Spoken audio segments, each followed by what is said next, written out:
Ophelia sits by a campfire, reading a letter and sipping a steaming cup of tea. The camp is bustling with activity as people prepare to make permanent settlement. Valonten joins Ophelia by the fire. With a dazed look on his face, he barely manages to sit correctly on the empty stool next to her. He turns to her and blinks owlishly, struggling to form a coherent thought.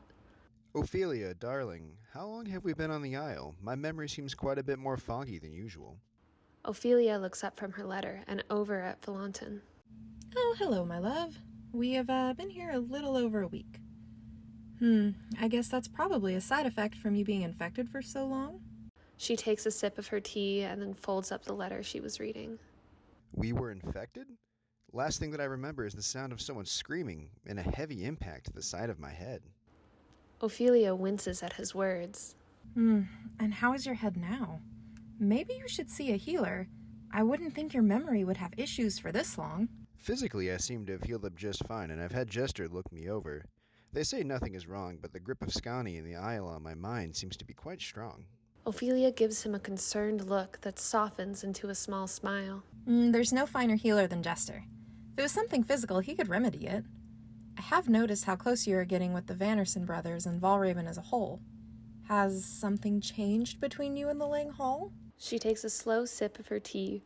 She then takes her letter and attaches it to a raven, watching it fly away before she sits back next to Valonten.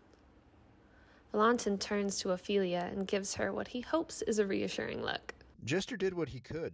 I fear this may have something to do with my hollowing. It is a new and alien thing, and Drekhaugr is a land of old and ancient magic.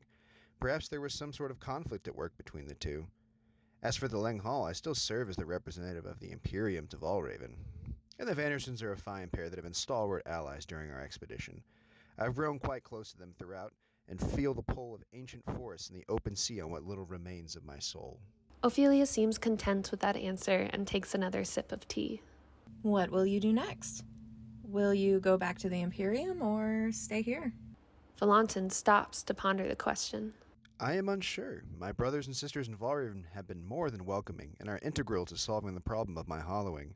He gestures vaguely to the fist-sized hole in his chest. For now, my path remains in lockstep with theirs. Ophelia nods. Yes, that would make the most sense. She stands and faces Valonten. And of course, I'll be there to help whenever I can.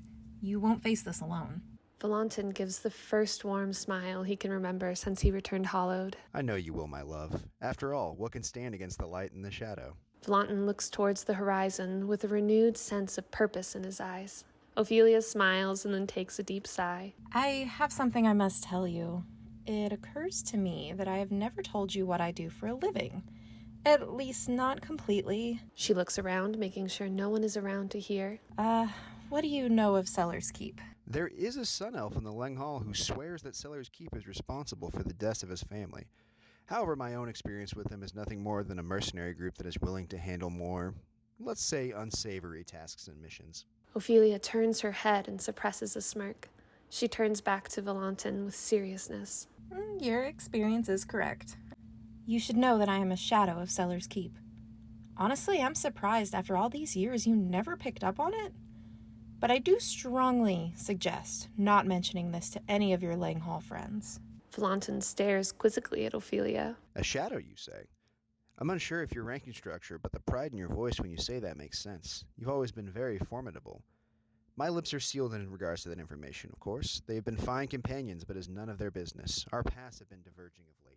Valonten returns a fierce grin to Ophelia. Perhaps those skills of yours can be useful for the coming storm. Ophelia's eyes twinkle with laughter as she chuckles. That's all you need to know. And it does please me to know that this will stay between us. She returns the grin to Valonten. Indeed they can be. I've already spoken to Fahren and Oren about working together in the future.